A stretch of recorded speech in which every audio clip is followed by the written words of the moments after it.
Hello there. Welcome to the second presentation as part of this series of presentations related to oral communication. This module that you are taking as part of semester 2. The purpose of this presentation is threefold. 1. I would like to explain to you the basic listening comprehension skills you need to develop if you want to listen effectively. 2. I would like to offer tips that can help you to boost your listening comprehension skills. And 3, I would like to suggest useful websites that you can visit and that can help you to boost your listening comprehension skills. Let me begin with an overview of what I will talk about. I'll start with the definition of listening comprehension skills, and then I'll move on to talk about the rationale. Why talk about this, these listening comprehension skills? Then I will give details to elucidate each listening comprehension skill. After that, I'll talk about tips that can boost your listening comprehension skills. And after that, I'll suggest some websites that can help you to improve your listening comprehension. And then I'll draw a number of conclusions. Let me begin with the definition. What is listening comprehension? It refers to the various processes involved in understanding and making sense of the spoken language. Listening comprehension is about recognizing speech sounds, understanding the meaning of individual words, understanding the syntax of sentences in which these, words are presented. It's about appreciating the prosody, that is to say, the intonation with which utterances are spoken. A question is different from an exclamation. Paying attention to these details is one of the skills that you need to develop if you want to listen effectively. Listening comprehension is not just about hearing what is said. It's the ability to understand the words and to relate to them in some way. It's about making meaning. Let me move on to rationale. Why talk about listening comprehension? Listening is very important. It occupies about 45% of the time adults spend in communication. This is significantly more than speaking, which accounts for 30%, and reading and writing, which make up 16% and 9% respectively. Let me move on now to the first listening comprehension strategy I would like to talk about in this presentation. It's about predicting content. Predicting content is very important if you want to listen effectively. How can you do this? Read the title of the recording that you are going to listen to. Try to guess what the material is going to be about. Start listening and then pause every now and then and try to guess the rest of the recording. Second strategy, listening for gist. This is about listening to a recording and your focus is on the main point, the thrust of the argument, the main point that the speaker tries to make. It's about trying to understand what is happening even if you don't understand the meaning of every single word or phrase or sentence. How can you do this? It's through paying attention to keywords, paying attention to intonation, and any other clues that can help you to guess the general meaning of the recording. The focus here is on the big picture.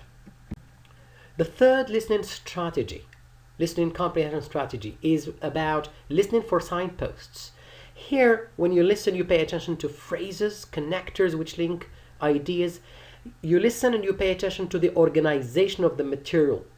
You pay attention to signposts, discourse markers, words, expressions that give directions to the listener to guide him or her, and to tell him or her about where the speaker is going.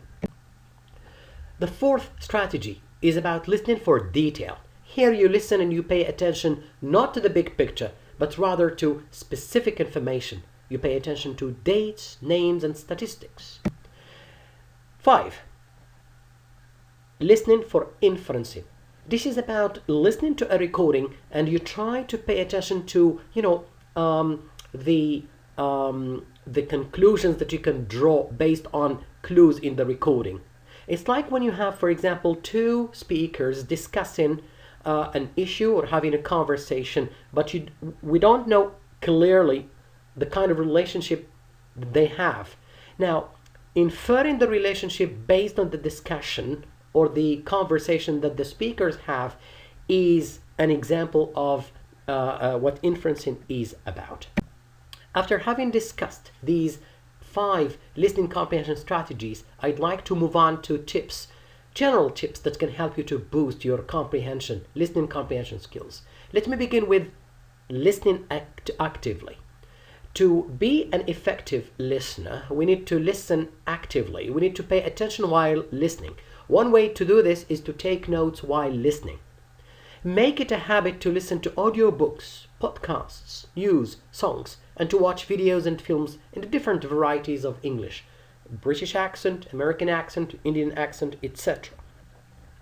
Another tip is listen to what you enjoy and in the medium you like most. Listen to, if you like the news, listen to the news. If you like songs, listen to songs.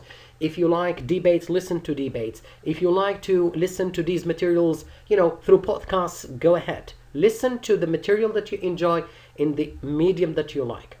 3, listen and re-listen to the same material. Listen again and again at different speeds and for different purposes. Repetition is very important. As the proverb goes, practice makes perfect. The 4th tip relates to listening and then listening while reading the text. Watch a movie and then watch the movie with subtitles. Reading, listening, and reading the script at the same time is very, very important. Let me share with you now a number of websites that can help you to listen, practice listening and improve your listening skills. One of these websites is www.talkenglish.com/listening/listen advanced.aspx. Another one is www.eslab/lab.com. Third one is learnenglish.britishcouncil.org/skills/listening. And the final one is learnenglishteens.britishcouncil.org/skills/listening. Now, the benefit of these 4 websites is that the material in these websites is classified by, level of difficulty. Another benefit of using these 4 websites is that each recording comes with a number of interactive tasks. So you can do the listening, do the tasks, and you can get immediate feedback. Let me conclude this presentation with 3 major points. 1, listening comprehension is very important, and the websites that I have shared with you can help you a lot to boost your oral communication skills, namely listening comprehension. Second, I'd like you to keep in mind that the listening comprehension skills, targeted in these 4 websites align with the listening comprehension skills I discussed at the beginning of this presentation. 3, I'd like to stress that the listening comprehension skills I discussed earlier and the kinds of tasks you find in these 4 websites that I have just mentioned line up with the oral and specifically listening comprehension skills required in standardized tests such as IELTS, TOEFL, and so on. Before I bring this presentation to a close, let me remind you of this platform that you should visit on a regular basis. This is a platform that my colleagues and I in the Department of English at Erguig University have created for you, all semester 2 students, so that you can keep in touch with your professors, so that you can continue to practice and improve your oral communication skills. And thank you.